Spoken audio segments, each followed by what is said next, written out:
Melanjutkan part sebelumnya, setelah semua orang dan bis berkumpul di TKP bangkitnya Divine Flower. Saat ini di kantor pusat federasi, salah satu ketua di sana terlihat sangat tegang. Karena menurut laporan ada sekitar 20 orang yang memiliki lebih dari 100.000 kekuatan spiritual. Dan 8 dari mereka memiliki kekuatan spiritual melebihi 300.000 poin. Si ketua lalu meminta bawahannya untuk menunjukkan bebengetan ke-8 orang itu. Ternyata ke-8 orang yang memiliki kekuatan spiritual lebih dari 300.000 poin, 4 dari ras manusia dan 4 dari ras monster. Setelah melihat tayangan itu membuat si ketua makin ketakutan karena salah satu dari mereka ada bis dari Mystic Mountain, yaitu Bull Diamond. Dan juga yang tidak kalah mengejutkan lagi yaitu kedatangan Xiaoqing yang dianggap federasi gadis yang merepotkan karena dia selalu bertindak semaunya. Kembali ke lapangan, di mana di sana sedang terjadi pertarungan antara burung lava melawan Wang Hao. Wang Hao berhasil menebas si burung lava dengan pedang sihir hingga membuatnya tersungkur ke tanah. Di tempat lain, pria berjubah dan Zhao sedang menghadapi ular kobra raksasa. Namun, bukannya bertarung, Zhao malah menghindarinya. Ia berniat langsung pergi mengambil Divine Flower sendirian. Takkan tetapi, sebelum itu terjadi, tiba-tiba Bull Diamond datang dan langsung menyerang Zhao. Sontak hal itu membuat Zhao kesal. Tapi karena Bull Diamond sudah ada di sana, Zhao berkata jika ia akan mati di tangannya. Kemudian Zhao menggunakan teknik rahasia yaitu Spiritual Talent Nether Snake, di mana skill ini membuat tubuh Zhao bersisik layaknya seekor ular dan tubuhnya dikelilingi aura ungu mirip ular.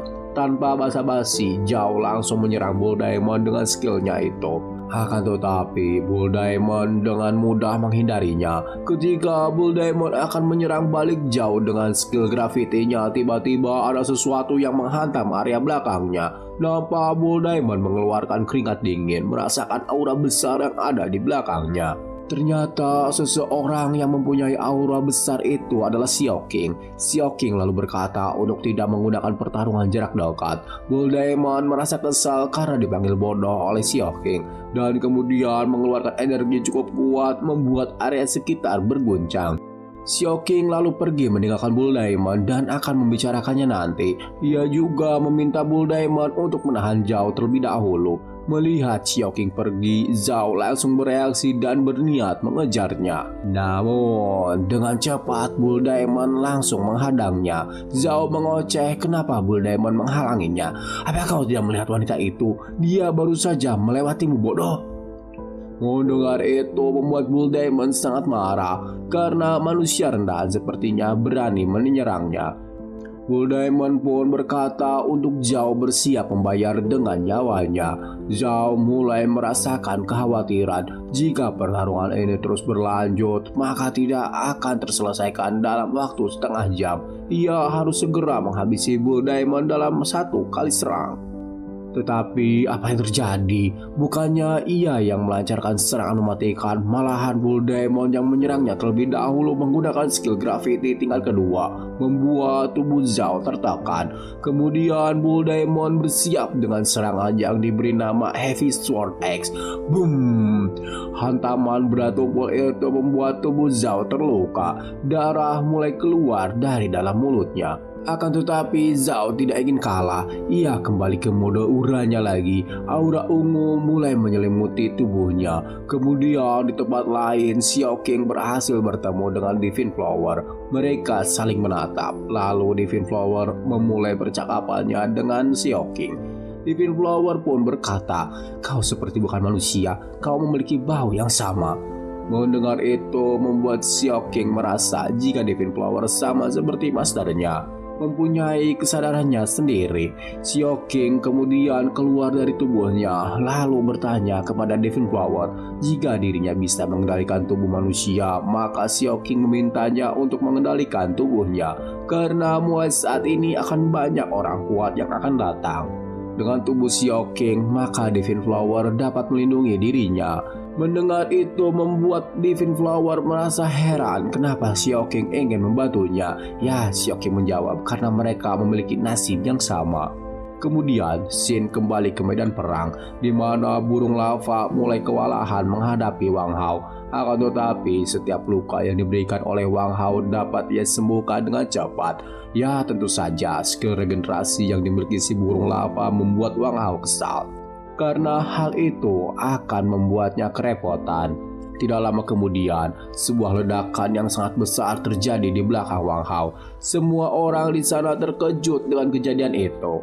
Ledakan itu berasal dari tubuh Xiaoqing yang sepertinya sudah dikendalikan oleh Divine Flower. Tetapi hal itu membuat para beast di sana memiliki kembali kesadarannya. Mereka semua langsung berlari menuju ke arah Xiaoqing. Sebelum para beast itu mendekat, Xiaoqing menggunakan skillnya yang bernama Inferno Butterfly, di mana skill ini mengeluarkan ilusi kupu-kupu api di sekitar tubuhnya. Dan ketika para beast sudah mendekat, boom! Sebuah ledakan dahsyat mengguncang area di sana. Beberapa beast yang berada di sekitar ledakan hampir hangus terbakar. Bahkan air danau di sana sampai mendidih dibuatnya. Lalu terlihat mata Xiaoqing yang menghijau, pertanda jika tubuh Xiaoqing sudah dikendalikan oleh Divine Flower. Di tempat lain, para ksatria yang menginginkan harta karun ilahi nampak terkejut melihat Xiaoqing sang putri api dapat dikendalikan oleh Divine Flower. Mereka merasa akan sangat merepotkan jika harus berhadapan dengan Xiaoqing yang memiliki kekuatan hingga 400.000 koin spiritual. Xiaoqing memuji Divine Flower karena langsung bisa beradaptasi dengan tubuhnya, tapi Divine Flower merasa dirinya masih bisa menjadi lebih kuat lagi. Kemudian Divine Flower masuk ke mode Super Saiyan, memancarkan kekuatan yang maha dahsyat hingga area sekitar seperti sedang diterjang badai asmara. Zhao sendiri merasa aneh. Ia sangat tahu seberapa besar kekuatan Xiaoqing, tetapi kali ini ia tidak menyangka jika Xiaoqing dapat menjadi lebih sekuat ini. Kekuatan Xiaoqing saat ini mencapai 700.000 poin spiritual. Salah satu pemburu dengan kekuatan 300.000 spiritual merasa kesal dengan kejadian ini, karena jika hanya berhadapan dengan beast yang dikendalikan, ia hanya perlu membunuhnya dan masalahnya selesai. Tetapi sekarang jika ia membunuh Xiaoqing, dirinya yakin Federasi akan mengejarnya sampai ke ujung dunia. Roh Xiaoqing cukup terkejut karena Divine Flower dapat mengeluarkan kekuatan sebesar itu. Namun, menurut Divine Flower, ia hanya meningkatkan kekuatannya sementara. Setelah beberapa menit, kekuatannya akan kembali ke kondisi semula. Kemudian terlihat bangkai dari para beast yang berhasil dikalahkan oleh Divine Flower yang menggunakan tubuh Xiaoqing. Meskipun beberapa di antara mereka yang datang menyembunyikan auranya, tapi Divine Flower masih bisa merasakan ada banyak sekali individu kuat di sekitarnya dan mereka sedang menunggu kesempatan. Terlebih lagi ada jumlah besar beast yang sedang menuju ke arah pertempuran. Divine Flower beranggapan ia akan sulit pergi dari tempat itu jika hanya mengandalkan tubuh Xiaoqing. Bahkan jika dirinya berhasil kabur, ia bingung harus pergi kemana. Xiaoqing kemudian menyarankan Divine Flower untuk pergi ke Gunung Tianshan karena para manusia tidak ada yang berani mendatangi tempat itu. Akan tetapi untuk bertahan hidup di sana juga sangat sulit. Maka Xiaoqing menyarankan Divine Flower untuk pergi ke Mystic Mountain. Menurut Xiaoqing, di sana adalah tempat di mana semua makhluk hidup berdampingan. Jika Divine Flower mau, Xiaoqing meminta Divine Flower untuk mencari beast humanoid berkepala sapi karena ia akan menuntunnya ke Mystic Mountain. Lalu Divine Flower melirik dengan tajam ke arah Xiaoqing dan berkata, "Kau juga dari Mystic Mountain kan?" Singkat cerita, kita diperlihatkan pertarungan sengit antara Bull Diamond melawan Zhao. Ketika Zhao akan mengeluarkan serangan mematikannya, tiba-tiba satu tendangan kungfu mendarat di wajahnya. Tendangan itu berasal dari Xiaoqing. Kemudian Xiaoqing meminta Bull Diamond untuk membawa Divine Flower pergi dari tempat itu, dan dirinya lah yang akan menghadang semua orang di sana. Mendengar perintah dari orang kepercayaan Master, Bull Diamond langsung mengiyakan permintaan Xiaoqing. Kemudian Xiaoqing mengeluarkan kekuatan yang membuat air di sana berputar seperti tornado. Lalu sebuah kabut menutupi area sekitar. Bull Diamond pun mengajak Divine Flower untuk pergi dari tempat itu, dan semua orang yang ada di sana mulai merasakan aura dari Divine Flower sudah mulai bergerak. Mereka juga tidak ingin kehilangan harta karun ilahi, salah satunya si gendut yang langsung menyerang Xiao King karena menghalangi jalannya. Akan tetapi hanya sekali sentuhan saja membuat si gendut terhempas. Si gendut pun bertemu dengan Zhao. Mereka mulai mengesampingkan persaingan untuk mendapatkan Divine Flower karena ada lawan kuat yang harus mereka hadapi sekarang. Zhao mengakui ia tidak dapat mengalahkan Xiao King sendiri, apalagi saat ini Xiao King sedang dalam kendali Divine Flower. Xiao King merasa aura dari Divine Flower dan Blue Diamond semakin menjauh. Sepertinya mereka sudah berhasil kabur dari tempat ini. Jadi sebelumnya mereka membuat rencana jika Xiao King berpura-pura masih dikendalikan oleh Divine Flower. Dalam rencananya, Xiao King harus membuat kekacauan agar Divine Flower dapat melarikan diri. Dan kali ini Xiao King benar-benar akan membuat kekacauan yang besar. Di sisi lain terlihat Blue Diamond dan Divine Flower sedang melarikan diri. Lalu si burung larva yang tadi terkapar telah pulih dari luka-lukanya. Wang Hao yang melihat itu semakin resah karena tenaganya sudah terkuras cukup banyak. Dikira akan melanjutkan pertarungan, ternyata si burung lava pergi dari tempat itu. Karena sama seperti Wang Hao, kekuatannya sudah terkuras cukup banyak.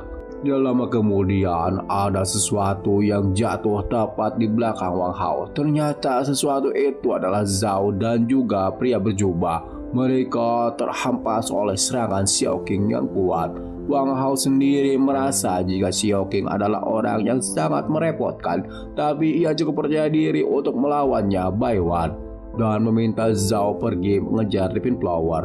Di tempat lain, Yu Jiu merasa khawatir karena Bull Diamond tidak kunjung kembali. Ia berpikir untuk pergi menyusulnya. Pertarungan di antara mereka tidak dapat dihindarkan. Xiao King mengeluarkan api untuk menyerang Wang Hao. Serangan itu membuat Wang Hao terpojok dan beberapa orang yang ada di sekitar sana menjauh dari tempat itu karena pertempuran antara Xiao King dan Wang Hao sangat barbar. Sang putri api Xiao King memang sangat kuat, dan karena sekarang ia sedang dikendalikan oleh Divine Flower, kekuatan spiritualnya langsung meroket. Akan tetapi Wang Hao dapat mengimbangi kekuatan Xiao King. Kemudian pria bertopeng yang menamai diri mereka sebagai Long Ting Guard akan mengambil tindakan. Mau itu Divine Flower ataupun sapi jadi-jadian, mereka akan menghabisi semuanya. Selain Long Ting Guard, Zhao dan si gendut mengejar Bull Diamond dan Divine Flower. Si gendut berkata jika ia berhasil menangkap Bull Diamond, ia akan menjadikannya sate sapi. Dan terlihat di belakang Bull Diamond banyak sekali monster yang mengejarnya. Para beast yang mengejar mereka tertarik dengan aura Divine Flower.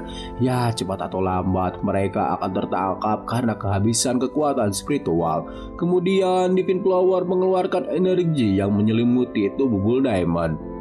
Dalam sekejap stamina miliknya kembali full tank, dan dengan kekuatan penuh Bull Diamond melesat ke udara meninggalkan para beast yang sedang mengejar mereka. Pergerakan mereka bak tembakan laser melesat dengan kecepatan cahaya. Di tempat lain terlihat Thorn, White Tiger dan QB sedang tergesa-gesa. QB meminta White Tiger untuk bergerak lebih cepat karena ia merasakan sesuatu yang buruk akan terjadi. Sing. Pergerakan QB dan White Tiger sangat cepat, dalam sekejap menghilang dari pandangan mata. Dan dari kejauhan si panda gemes memasang wajah kesal karena dia telah ditinggalkan oleh saudara-saudaranya yang bisa terbang. Anjir, gini amat kalau nggak bisa terbang. Kembali ke tempat Bull Diamond dan Divine Flower berada. Bull Diamond merasa sudah tidak ada lagi orang yang mengejar mereka. Namun, kesenangan itu tidak bertahan lama karena satu hantaman anak panah menghantam tempatnya berpijak. Serangan itu berasal dari pria bertopeng. Ketika Bull Diamond lengah, dari belakang dua orang rekan si pria bertopeng menyerang Bull Diamond dan berhasil membuatnya terluka. Bull Diamond sendiri merasakan aura dari para manusia itu sangat kuat, jadi ia harus berhati-hati saat akan menyerang mereka. Tetapi walau mereka kuat, mereka belum sampai pada titik tidak bisa dikalahkan. Yang menjadi masalah berikutnya selain para manusia, ya para beast liar yang menginginkan juga harta karun ilahi atau Divine Flower. Karena hal ini Bull Diamond jadi mengerti kenapa mereka harus bergerak secara berkelompok. Kali ini Bull Diamond benar-benar terpojok. Manusia bertopeng itu berkata untuk Bull Diamond segera menyerahkan Divine Flower dan nyawanya akan diampuni. Namun Bull Diamond sangat tidak sudi untuk mengalah kepada para manusia. Ia kemudian menggunakan skill gravitinya untuk menahan pergerakan para manusia itu. Kemudian sebuah bola hitam muncul di antara tubuhnya.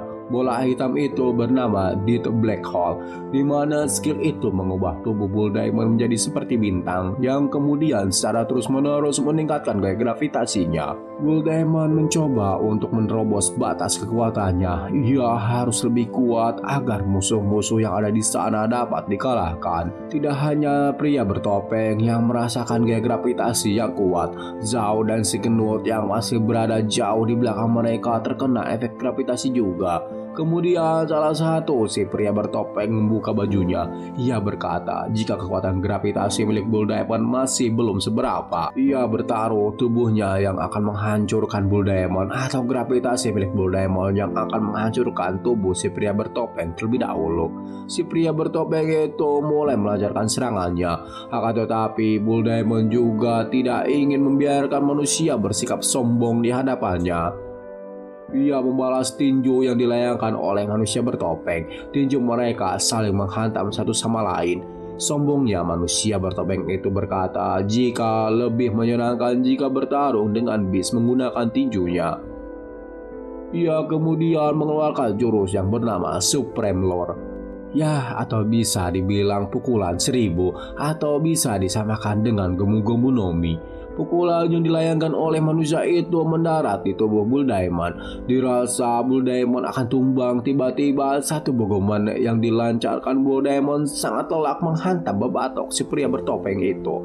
Dan dengan rasa penuh amarah, Bull Diamond menggunakan ultimate-nya menghujam tubuh manusia itu ke tanah sekuat tenaga. Jedar, satu hantaman itu membuat area di sana legok. Kemudian satu serangan panah melesat ke arah Bull Diamond. Akan tetapi serangan itu berhasil ditangkap dengan tangan kosong. Setelah serangan yang bertubi-tubi dari arah belakang, seseorang melompat untuk menebas tubuh Bull Diamond dengan pedangnya. Cerot!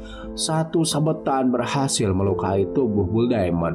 Walau tubuh Bull Diamond telah terluka, tetapi si manusia bertopeng itu keheranan karena serangannya tidak dapat memotong tubuh Bull Diamond. Menerima serangan keroyokan sungguh membuat Bull Diamond edan. Ia lalu meninju orang yang melukainya hingga terhampar cukup jauh. Dan terlihat 3 orang dari grup Longting Guard kewalahan melawan satu Beast dari Mystic Mountain. Dan salah satu Longting Guard menembakkan 1000 anak panah ke arah Bull Diamond.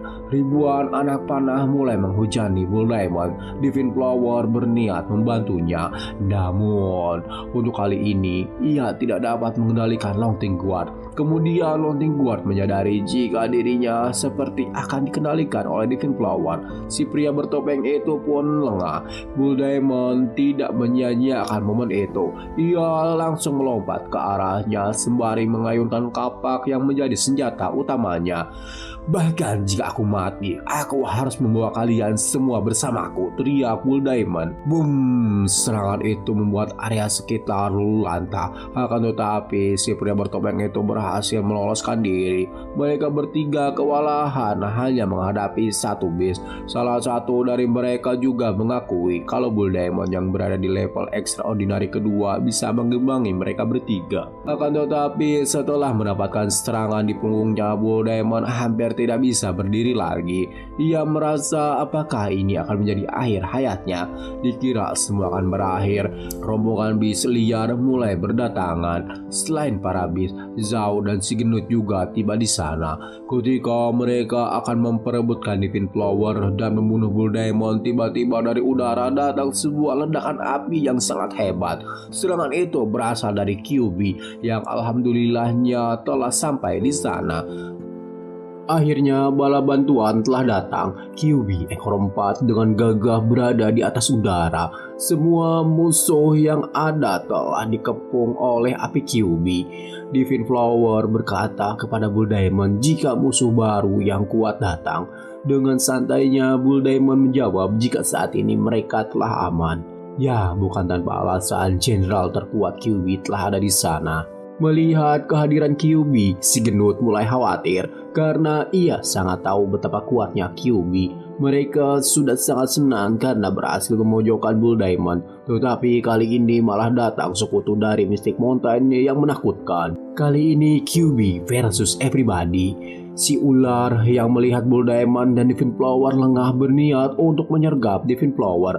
Namun, sebuah tembok besar menghalangi usaha si ular hingga membuat kepalanya benjol. Sebuah kurungan besar menangkap para beast yang ada di sana. Seseorang yang melakukan itu adalah King Kuan yang berubah ke mode Hulk biru. Di tempat lain, salah satu grup Longting Guard berniat menyerang Kyuubi dari belakang. Ia sesumbar jika selama ini mereka telah berusaha keras untuk mendapatkan Divine Flower. Jadi bagaimana mungkin ia akan menyerah begitu saja? Kemudian orang itu mengeluarkan jurus pukulan 1000. Akan tetapi serangannya itu dengan mudah Kyuubi halau. Malahan ia harus menerima pahit dihempaskan oleh Kyuubi ke bawah tanah. Pada akhirnya, orang dari Longting Guard tadi KO di bawah kaki Kyuubi. Sontak hal itu membuat rekan-rekannya panik. Bahkan Zhao mengeluarkan keringat dingin. Padahal orang-orang dari Longting Guard berada di level yang sama dengan Kyuubi. Akan tetapi kekuatan di antara mereka terpaut sangat jauh. Kejutan belum berakhir karena di udara terlihat beast lain yang datang. Dia adalah White Tiger dan juga Thorn yang baru sampai di sana. Divine Flower memuji semua rekan-rekan Bull Diamond karena memiliki kekuatan yang sangat hebat. Ya, di tempat lain si panda gemas dan tunggangannya yang ketinggalan sedang rebahan karena kelelahan mengejar rekan-rekannya yang bisa terbang. White Tiger pun memulai serangannya. Ia menyerang si gendut yang sedari tadi menatap Thorn dengan tatapan mesum. Tetapi serangannya itu masih bisa dihalau oleh si gendut. White Tiger yang hanya bisa berbicara beberapa kalimat saja membuat si gendut kebingungan. Alhasil si gendut terhampar cukup jauh terkena serangan White Tiger. Sedangkan Zhao, ia berhadapan dengan Thorn. Mereka saling menyerang dengan kekuatan yang hampir mirip-mirip. Ledakan besar pun terjadi di area sana. Sedangkan perwakilan Longting Guard, mereka berhadapan dengan Kyuubi. Serangan-serangan yang dilancarkan oleh Longting Guard berhasil dihindari oleh Kyuubi dengan mudah. Kemudian Kyuubi balik menyerang. Ia mengeluarkan semburan api yang tepat melahap musuh-musuhnya. Lalu salah seorang lagi mencoba menyerang Kyuubi dari belakang menggunakan mana panah. Namun, serangan itu berhasil diblok oleh King Kuan. Kemudian, King Kuan mengurung manusia itu dengan kekuatan pengendali bumi miliknya. Tapi sebelum kebaku hantam di antara mereka, Shin memperlihatkan si panda yang berjalan ngesot. Ia beranggapan kalau saat ini rekan-rekannya pasti sedang membutuhkan bantuannya. Makanya ia harus secepat mungkin ke TKP dan ia akan menjadi pahlawan yang menyelamatkan semua orang. Singkat cerita, semua orang telah selamat dan kembali ke markas pusat Beiyu. Mereka pun melaporkan apa yang telah terjadi kepada Master Yujiu. Kemudian Yujiu membuka status Windows untuk melihat ability yang dimiliki Divine Flower. Setelah Windows dibuka, alangkah terkejutnya Yujiu melihat ability milik Divine Flower sangat OP parah hingga membuat matanya kesilauan. Di mana salah satu skill spesial yang dimiliki oleh Divine Flower adalah dapat menghentikan waktu sejenak. Namun, satu tarikan napas dapat menghabiskan jutaan energi spiritual. Skill hebat lainnya adalah dapat mengendalikan makhluk lain dalam radius beberapa ribu meter. Skill yang membuat Yujiu bermandikan keringat adalah innate ability, skill yang dapat membuka waktu. Namun, satu tarikan napas akan menghabiskan jutaan energi spiritual. Ya, bayaran itu sepadan dengan efek yang dihasilkan. Yujiu sangat berantusias karena Divine Flower memiliki skill yang membuat iri Yujiu. Akan tetapi Yujiu menenangkan Divine Flower jika di tempatnya itu tidak akan ada yang menyakitinya. Kemudian Yujiu bertanya kepada Divine Flower apakah ia dapat menumbuhkan bunga spiritual dan rumputan spiritual.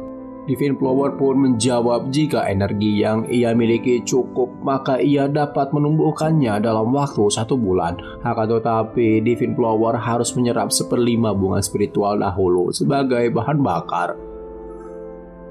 Tentu saja syarat sekecil itu mudah bagi Yuzio. Ia meminta Kyuubi untuk mengumpulkannya. Jadi untuk saat ini Yuzio meminta Divine Flower untuk tinggal bersamanya. Kemudian si panda gemes menghampiri Yuzio. Ia meminta izin kepada Master untuk kembali ke Mystic Mountain. Ia ingin mukbang kayu yang banyak dan turun dengan nyenyak. Yuzio mempersilahkannya dan mengucapkan terima kasih atas kerja kerasnya. Yang padahal mah perang sudah selesai, si panda baru sampai.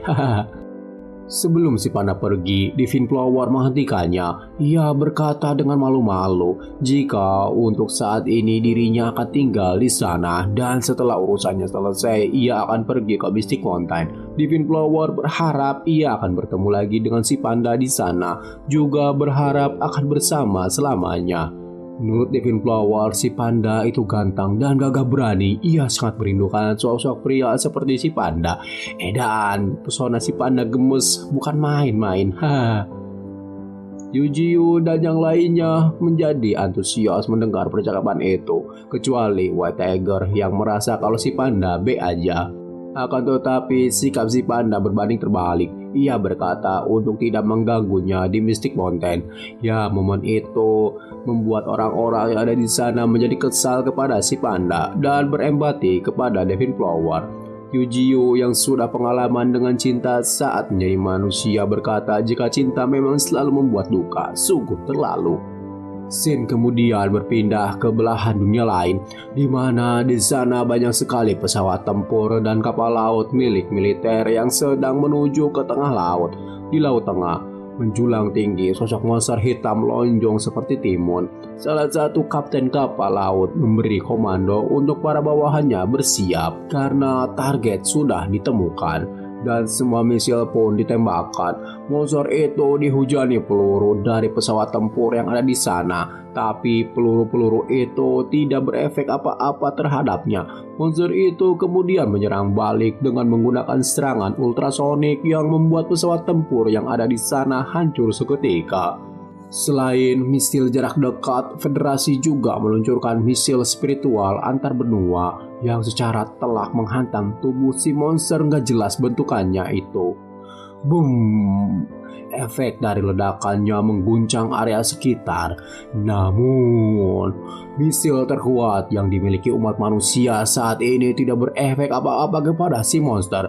Ia masih berdiri tanpa luka sedikit pun. Para petinggi federasi yang menonton dari kejauhan dibuat frustasi karena misil terkuat yang mereka miliki saat ini ternyata tidak mempan terhadap bis berlevel extraordinary keempat. Sekarang yang bisa mereka lakukan hanya melihat tanah air mereka dihancurkan oleh si monster. Kemudian narator memberitahu jika tersisa 40 hari lagi sampai terjadi perang habis-habisan antara makhluk purba melawan Yuzio. Kembali ke tempat Yuzio berada. Di sana ia sedang mengetes kekuatan milik Divine Flower. Yuzio sangat iri karena Divine Flower dapat menyerap kekuatan spiritual secara langsung masuk ke dalam tubuhnya. Tidak lama kemudian muncul notifikasi di Windows milik Yuzio yang menerangkan jika ada skill yang tidak dapat dijelaskan muncul dan butuh 100.000 poin evolusi untuk mengaktifkannya. Tanpa pikir panjang, Yuzio langsung mengiyakannya, dan skill baru yang Yuzio miliki adalah dapat membekukan waktu 0,01 detik, namun akan menghabiskan jutaan energi spiritual. Ini adalah skill yang Yuzio idam-idamkan, akan tetapi tingkat penggunaannya kurang dari 1000 karena waktu penghentiannya masih sangat kecil. Mengetahui itu membuat Yuzio terheran-heran kenapa dirinya mempunyai juga kekuatan seperti itu, dan melihat kondisi Divine Flower cukup mengkhawatirkan. Hal itu terjadi karena ia mentransfer kekuatannya kepada Yuzio supaya Yuzio mendapatkan kekuatan baru. Sontak saja Yuzio sangat terkejut melihat kondisi Divine Flower yang sekarat. Tapi menurut Divine Flower, ia akan kembali pulih setelah beristirahat. Akan tetapi Yuzio sangat tidak tega melihatnya. Lantas ia meneteskan Life Essence ke tubuh Divine Flower. Ia pun merasa aneh kok bisa tubuhnya mendadak segar bugar. Yujio mulai merenungkan akan kekuatan baru yang telah ia miliki. Walau untuk saat ini mungkin skill itu hanya akan menghabiskan kekuatan spiritual saja, tetapi di masa depan Yujio percaya skill itu dapat ditingkatkan total waktu yang dapat dihentikan. Yujio pun meminta Divine Flower untuk terus berlatih agar dapat bertambah lebih kuat dan ia akan membantunya dengan lab essential. Kemudian di Beiyu, King Kuan sedang masang layar tancap. Ia memberitahu si panda kalau menonton merupakan salah satu kegiatan yang sering dilakukan oleh para manusia. Semua alat dibawa dari kota King Feng. Selama memiliki generator listrik, maka layar tancap akan terus menyala. Si panda yang mantan penghuni kebun binatang asa familiar dengan namanya layar tancap, tapi lupa ingat. Film yang mereka tonton tidak lain dan tidak bukan adalah film Legend Sang Master Wing Chun.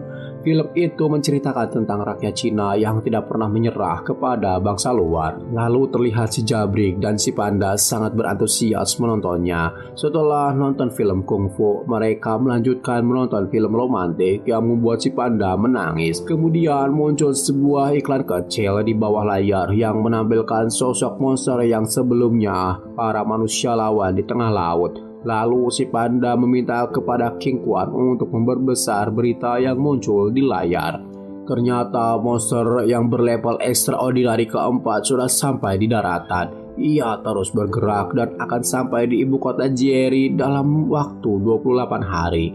Pemerintah Cina pun telah mengeluarkan peringatan bahaya level 1 dan semua orang yang ada di sana telah dievakuasi ke kota Chaoshan.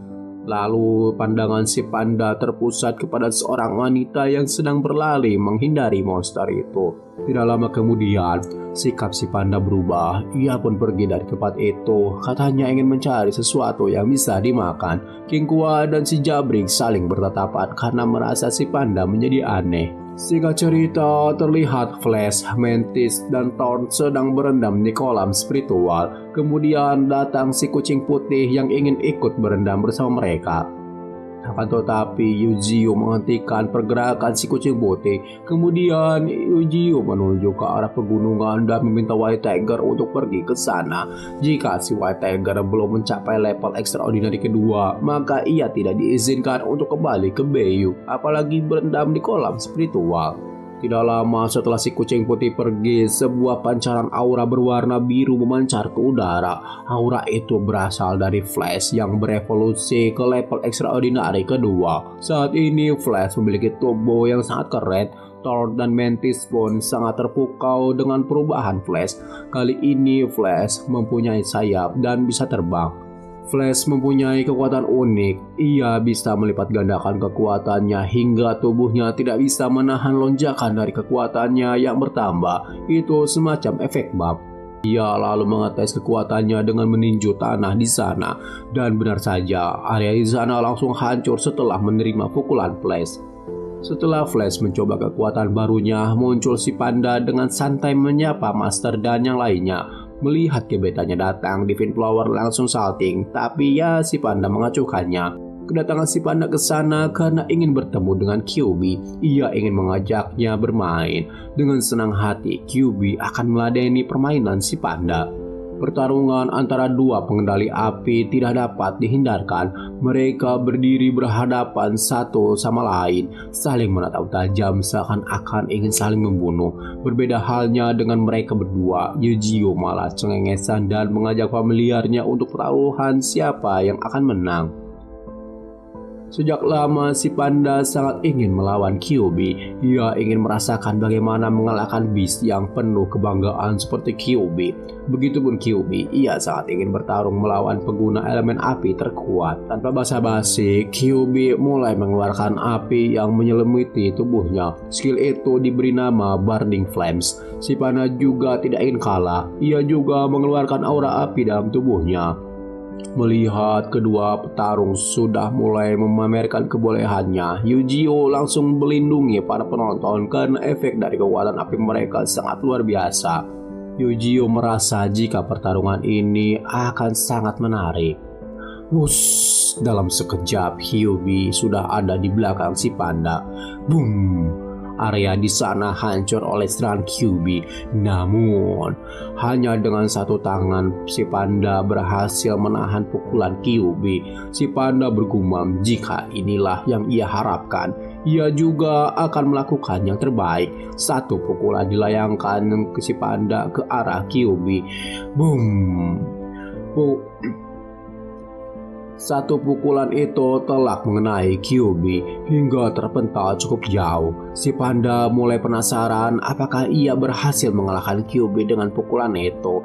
Akan tetapi alangkah terkejutnya ia melihat Kyuubi masih berdiri seakan-akan tidak terjadi apa-apa kepadanya. Kyuubi menaikkan kekuatannya dengan memancarkan aura api yang membakar hutan di sana.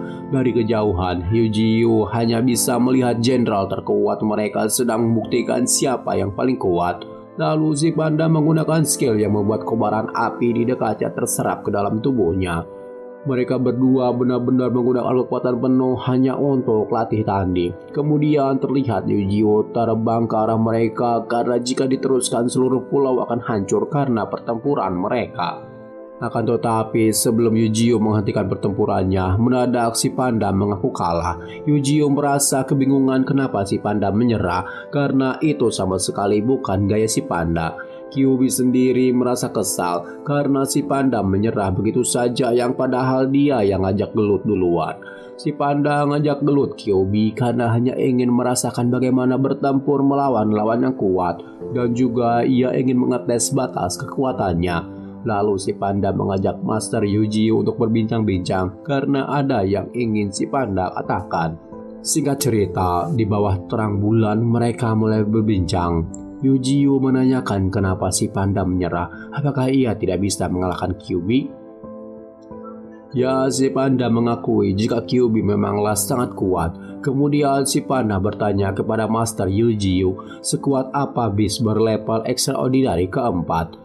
Panda juga bertanya apa Master Eugeo dapat mengalahkan musuh yang berada jauh di atas levelnya. Eugeo menjawab kalau kita melakukannya dengan baik mungkin masih ada kesempatan untuk mengalahkan musuh yang lebih kuat. Si panda juga bertanya bagaimana perasaan Gadri jika melawan musuh yang lebih kuat. Ya tentu saja naluriah perasaannya akan takut. Tapi yang lebih ditakutkan jika Eugeo mati maka semua yang telah ia kumpulkan akan hilang. Perbincangan mereka hanya sebatas itu saja. Tetapi sebelum si panda pergi, Eugeo bertanya kenapa si panda selalu membawa seruling. Jadi si panda selalu membawa seruling bukan untuk ngamen, tetapi sewaktu di kebun binatang pada saat terjadi ledakan spiritual, salah satu temannya memberikan si panda seruling untuk menghiburnya. Dan si panda sangat ingin sekali mengembalikan serulingnya itu kepada temannya. Eugeo berkata jika dirinya tidak menyukai manusia karena mereka itu bodoh, egois, arogan, selalu mengulangi kesalahan yang sama. Jika menyangkut manusia, Eugeo sudah tidak mempercayai mereka. Tetapi beberapa orang tidak seperti yang Eugeo katakan. Mereka pantas untuk dihormati, tetapi sangat sedikit orang seperti mereka. Ternyata si panda dibesarkan oleh manusia, jadi kurang lebihnya ia tahu sifat para manusia. Kemudian hal mengejutkan dikatakan si panda. Ia merasa kalau Master Eugeo sama seperti manusia. Semua yang Eugeo lakukan, gaya bicara, bahkan ketika memberi perintah semua terlihat mirip seperti seorang manusia. Tidak semua manusia itu jahat, sama seperti temannya yang telah hidup bersama si panda di kebun binatang. Si panda pun berkata jika suatu saat nanti ia memihak atau memilih manusia, si panda ingin Master Eugeo yang membunuhnya. Tentu saja pertanyaan itu membuat Eugeo terheran-heran. Mustahil Eugeo melakukan itu karena menurutnya si panda bagian dari keluarga. Ia juga yakin kalau si panda tidak akan pernah melukai saudaranya. Mendengar itu membuat si panda tersenyum senang. Percakapan di malam itu diakhiri dengan sebuah lantunan seruling yang dimainkan si panda, membuat suasana di sana menjadi lebih syahdu. Semua orang tenggelam dalam irama yang merdu. Beberapa waktu berlalu, terlihat si panda keluar dari hutan. Ia mengucapkan selamat tinggal kepada semua orang yang ada di sana. Akan tetapi langkah si panda dihentikan oleh Kyuubi. Di mulutnya Kyuubi membuat sesuatu yang langsung diberikan kepada si panda. Sesuatu yang diberikan QB adalah lab esensi. Master meminta QB untuk memberikan barang itu kepada si panda. Master tahu kalau si panda berniat meninggalkan mereka. QB berkata kalau pertarungan mereka sebelumnya tidak dihitung. Lain kali ia ingin bertarung lagi dengan si panda dalam duel yang sesungguhnya. Ya tentu saja si panda menyetujuinya. Tetapi saat ini ada yang ingin si panda lakukan terlebih dahulu. Kemudian scene berpindah ke kota pesisir Cina, di mana area di sana telah dihancurkan oleh monster purba berlevel extraordinary keempat. Ketika monster itu akan meneruskan perjalanannya, tiba-tiba dari belakang ada sosok monster hiu yang menghadangnya. Monster itu bernama Wild King berlevel extraordinary keempat. Sebelum ke pertempuran mereka, scene berpindah ke Bayou, di mana Bull Diamond dan rekan-rekannya yang lain sedang menonton layar tancap. Di wilayah utara, Eugeo sedang berlatih bersama Divine Flower dan Red Snake. Saat ini Divine Flower telah memiliki tubuh mungil. Kemudian di pesisir Cina, Wild King berhasil dikalahkan oleh makhluk purba. Wild King langsung disantapnya, membuat kekuatan dalam dirinya bertambah. Makhluk purba itu pun berevolusi. Saat ini tubuhnya memiliki sirip seperti ikan hiu dan berada di puncak extraordinary keempat. Singkat cerita, kita diperlihatkan masa lalu dari si panda di kebun binatang. Si panda yang sedang asik ngemil dikagetkan dengan kedatangan seekor singa yang lepas dari kandang. Auman si singa membuat si panda gemes ketakutan. Tetapi untungnya ia diselamatkan oleh seorang gadis berambut panjang. Satu tembakan dari petugas kebun binatang berhasil melumpuhkan si singa. Setelah si singa diamankan, wanita yang menyelamatkan si panda langsung terduduk lesu. Ternyata ia juga sangat ketakutan, tetapi karena ingin melindungi si panda, tanpa pikir panjang keberaniannya muncul begitu saja. Dan di sini kita baru mengetahui kalau nama si panda gemes ini adalah Kizai. Jadi mulai saat ini kita panggil Kizai. Lalu diperlihatkan Kizai sedang menatap sebuah kota yang bernama kota Jierit, kota di mana Kizai dibesarkan. Sambil menatap ke arah kota, Kizai berharap kalau Xiao Ai atau gadis yang menyelamatkannya dulu bisa bertahan hidup. 1 bulan kemudian, di markas pusat, White Tiger telah kembali dari pelatihannya. Dan setelah sekian lama, ia masih saja belum bisa bicara. Hanya bisa berkata beberapa kalimat saja. White Tiger merupakan salah satu familiar Eugeo yang cukup tell-me. Tetapi dari tampilannya sekarang sangat menyeramkan. Apalagi sekarang udah naik level ke extraordinary kedua. Eugeo memujinya karena berhasil naik level. Ya tentu saja dipuji oleh Master membuat White Tiger senang. Kemudian datang Flash menghampirinya. Ia berkata kalau kenaikan level si White Tiger sangat lama karena dirinya sendiri sudah ke extraordinary kedua 1 bulan yang lalu. Dan datang Divine Flower. Ia juga berkata kalau sudah naik level ke extraordinary kedua 1 bulan yang lalu juga. Begitupun White Snake dan Arctic Frostbeard. Ternyata hanya si kucing putih saja yang belum naik level. White Tiger semakin dibuat kesal oleh perkataan Flash kalau ia naik level malah pada saat mandi. Tidak perlu latihan keras. Mendengar ledekan dari rekan-rekannya, si White Tiger langsung pergi meninggalkan mereka semua. Eugeo merasa senang karena semua orang di sana telah mengalami peningkatan level. Kekuatan keseluruhan Mystic Mountain juga semakin kuat. Selain itu, Eugeo juga memiliki skill baru yaitu dapat membukukan bumi, lautan, dan langit. Ditambah kekuatan spiritualnya sudah mencapai 8 juta poin. Spiritual Stone yang ada di dalam tanah juga menyerap jumlah yang hampir sama. Sisanya ia akan berikan Spirit Stone S kepada Xiaobai, serigala berkepala 2. Sekarang sebagian perbatasan luar sudah dijaga oleh orang utan. Jika saatnya tiba, pasukan Arctic Frostbeard yang akan menggantikan pasukan orang utan untuk menjaga bagian perbatasan Bayou. Melihat situasi di wilayah utara sudah terkendali, Eugeo berencana untuk kembali ke Mystic Mountain. Ia lalu teringat Kizai yang sudah pergi 1 bulan lamanya dan tidak kunjung kembali. Sebetulnya Eugeo tidak pernah memikirkannya, tapi entah kenapa kali ini ia tiba-tiba teringat kepada si panda. Eugeo berharap Kizai baik-baik saja. yang padahal saat ini Kizai telah babak belur karena berani bertarung melawan Beast berlevel puncak extraordinary keempat. Kemudian scene kembali ke Bayou, di mana warga di sana sedang asik nonton layar tancap. Lalu King Kuan tidak sengaja melihat notifikasi berita di handphonenya. Ternyata berita itu menyiarkan serangan yang dilakukan oleh Beast Purba. Tapi pandangan King Kuan tertuju kepada seseorang yang menjadi lawan Beast Purba. Setelah melihatnya di layar TV, alangkah terkejutnya mereka yang nonton, karena yang menjadi musuh Beast Purba adalah Kizai, saudara mereka. King Kuan pun langsung beritahu Mas Ryujiwo tentang kejadian ini. Familiar yang lain juga sama terkejutnya dan juga mereka marah. Kemudian Ryujiwo mengajak semua orang untuk kembali ke Mystic Mountain dan panggil semua pasukan terkuat karena saat ini saatnya mereka untuk berperang.